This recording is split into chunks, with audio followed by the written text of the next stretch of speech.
Hello everyone, I welcome you all. So my dear students, here we are discussing the science of class 6th chapter 3 cloth materials fiber to fabric. Now in this chapter we will study how cloths are made and how the material of cloth is made. Know these points before you start. The first point is the materials which we use for clothing is called a fabric. मतलब कि हम जो कपड़े बनाने के लिए material use करते हैं उसे हम कहते हैं fabric. Early man used big leaves of trees और skin and furs of animals to cover their bodies. यानी कि जो शुरुआत के आदमी थे, जैसे कि जब इंसान का जीवन शुरू हुआ होगा आज से बहुत साल पहले, तो उस समय लोग पेड़ की पत्तियों से ही अपने शरीर को ढकते थे. और उस समय के लोग शिकारी होते थे, ऐसा आपने हिस्ट्री में पढ़ा होगा. तो जब वो हंटिंग करते थे, शिकार करते थे, तो जानवरों का मांस खाने के बाद उनकी स्किन को ही लपेट के कपड़े बना लिया करते थे. The third point is all fabrics are made of loose threads called yarns.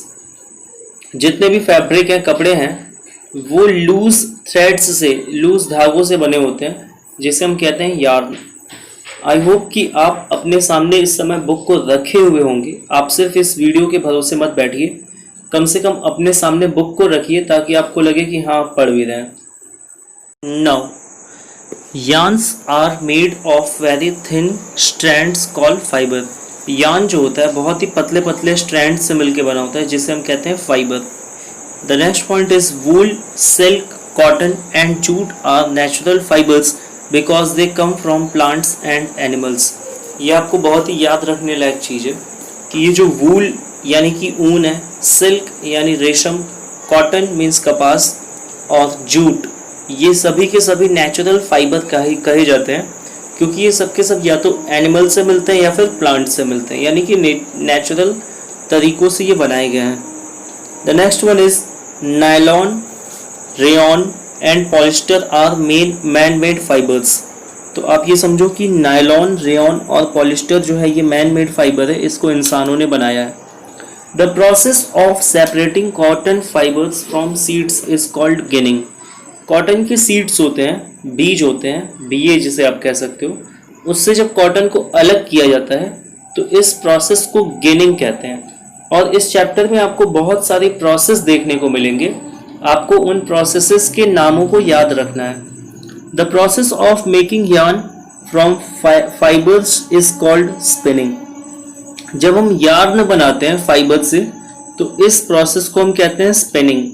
और ये आपने कई बार जाने अनजाने देखा होगा स्पिन की प्रोसेस को, बट आपको उतना याद नहीं आ रहा होगा. जब इस प्रोसेस को मैं डिस्कस करूंगा तो अभी आपको याद आ जाएगा कि फिल्मों में, टेलीविज़न में या किसी फोटो में आपने कहीं ना कहीं ये चीज़ देखी है. Rearing of silk forms for the production of silk is called sericulture. तो रेशम कीट पालन एक वर्ड है. रेशम कीट पालन का मतलब होता है कि रेशम के कीड़ों को पालते हैं, और उसको इसलिए पालते हैं, उसकी प्रोडक्शन को बढ़ाते हैं ताकि हम उससे सिल्क यानी कि रेशम का प्रोडक्शन कर सके, उत्पादन कर सके. तो इस प्रोसेस को हम कहते हैं सेरीकल्चर. जैसे आपने देखा होगा कि लोग बीज को भी पालते हैं, मधुमक्खी पालन एक होता है, तो उससे तो शहद, हनी निकाल लिया जाता है.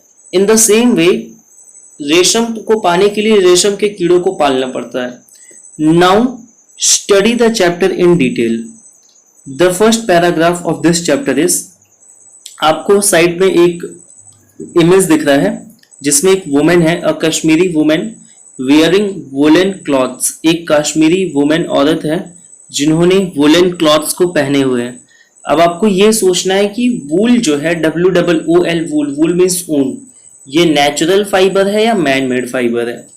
Now clothes are mainly used to protect us from cold, heat, rain etc. तो ये जो कपड़े होते हैं ये मुख्य रूप से हमें ठंडी, गर्मी, बारिश से बचाने के लिए होते हैं.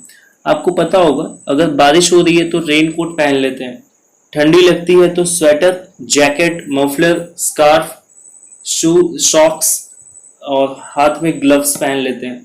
आपने देखा होगा दादी और नानी माँ अपने बच्चों के लिए, नाती पोतों के लिए हाथ के ग्लव्स बनाती हैं ऊन के, ताकि उनको हाथ में ठंडी ना लगे। मोजे बनाते हैं वो लोग ऊन के, जिससे कि उनको पैर में ठंडी ना लगे। तो क्लॉथ्स का जो काम है वो हमें प्रोटेक्ट करने का भी है, सुरक्षा देने का है। किन किन चीजों से? कोल्ड से, हीट से, रेन से, एसेट्रा से। People living in different places wear different types of clothes depending on the climate of that place. तो अलग अलग जगह पे रहने वाले लोग अलग अलग तरह के कपड़ों को पहनते हैं, और ये सारा का सारा पहनावा उनके एरिया के एटमॉस्फेयर पे डिपेंड करता है, उनके क्लाइमेट पे डिपेंड करता है कि वहाँ की जलवायु कैसी है। जैसे कि जो साउथ इंडियन है, साउथ इंडिया अपने इंडिया का पार्ट जो है साउथ का, वहाँ पे ज़्यादातर टाइम गर्मी ही पड़ती रहती है। तो वहाँ पे वुलन क्लॉथ्स की ज़रूरत बहुत कम पड़ती है या न के बराबर पड़ती है। जबकि अपने एरिया में देखो, जो ये यूपी है, उत्तर प्रदेश है, बिहार है, यहाँ पे ऑल सीजन्स मिलते हैं। और अगर आप इंडिया के मैप में ऊपर जाते हो थोड़ा सा, हिमाचल प्रदेश, उत्तराखंड, तो वहाँ पे जो मोस्ट ऑफ द टाइम क्या होता है कि ठंडी ही पड़ रही होती है, ठंड का मौसम होता है। तो ये, और वहाँ पे जैकेट और ये कोट्स वगैरह की डिमांड ज़्यादा होगी। तो अब आप ये बात समझ सकते हैं कि क्लॉथ्स की जो डिमांड है वो अलग अलग जगह पे अलग अलग क्लाइमेट के हिसाब से है। For example, generally people in Gujarat wear cotton clothes and people in Kashmir wear woollen clothes. तो देखिए वही बात आ गई कि उदाहरण के लिए जनरली गुजरात में लोग कॉटन क्लॉथ्स को पहनते हैं, सूती कपड़ों को पहनते हैं, और कश्मीर में लोग ऊनी कपड़ों को पहनते हैं। The material which we use for clothing is called fabric.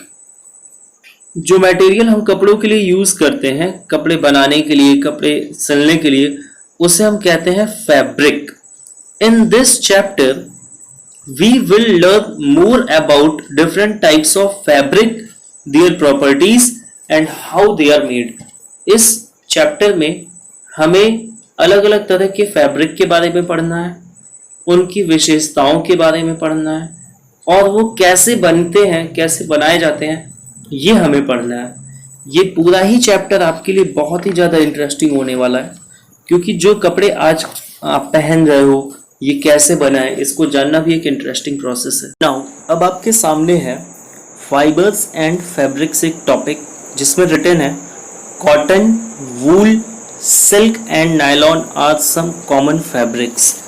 ये जो कॉटन है, कॉटन का मतलब आप समझ सकते हो कपास, सूती कपड़े जिससे बनते हैं। वूल, ऊन, सिल्क, रेशम, और नायलॉन, जिसे नायलॉन ही कहते हैं, ये सभी के सभी कॉमन फैब्रिक्स हैं। कॉमनली इन्हीं फैब्रिक्स से कपड़े बनते हैं।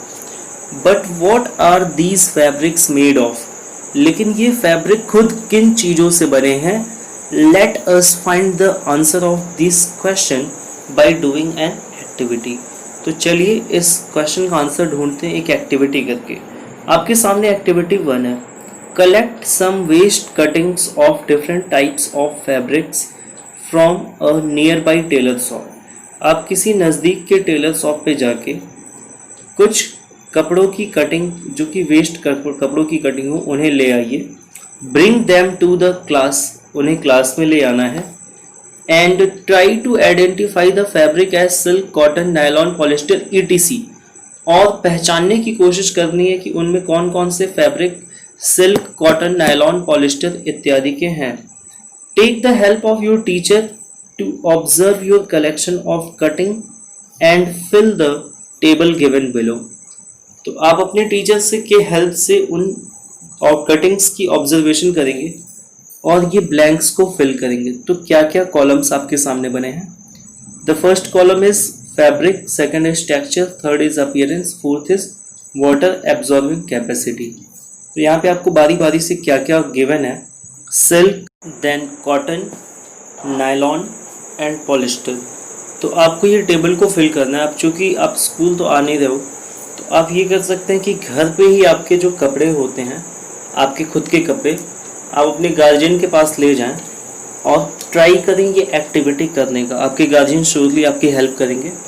बस आप उनको ये बता देना कि सिल्क मीन्स रेशम है, कॉटन मीन्स सूती कपड़ा है, नायलॉन मीन्स नायलॉन का कपड़ा, और पॉलिस्टर ये मिक्स है, मैन मेड फैब्रिक है।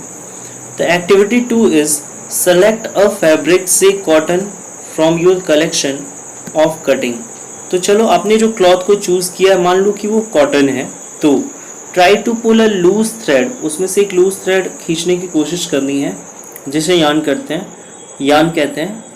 Are you able to pull out many yarns one by one, what do you conclude. तो ये 2 एक्टिविटीज़ हैं जिसको आपको करना है घर पे. ट्राई करिएगा कि कर सके, अगर हो पाए तो अच्छा है, नहीं तो सेकेंड एक्टिविटी तो आप मत ही करना, फर्स्ट एक्टिविटी बस करना. Okay, I am ending the session here. Tomorrow we will discuss more over pages of this chapter, and I hope that you all have taken your books from your school, because without books you cannot understand very clearly. Thank you very much.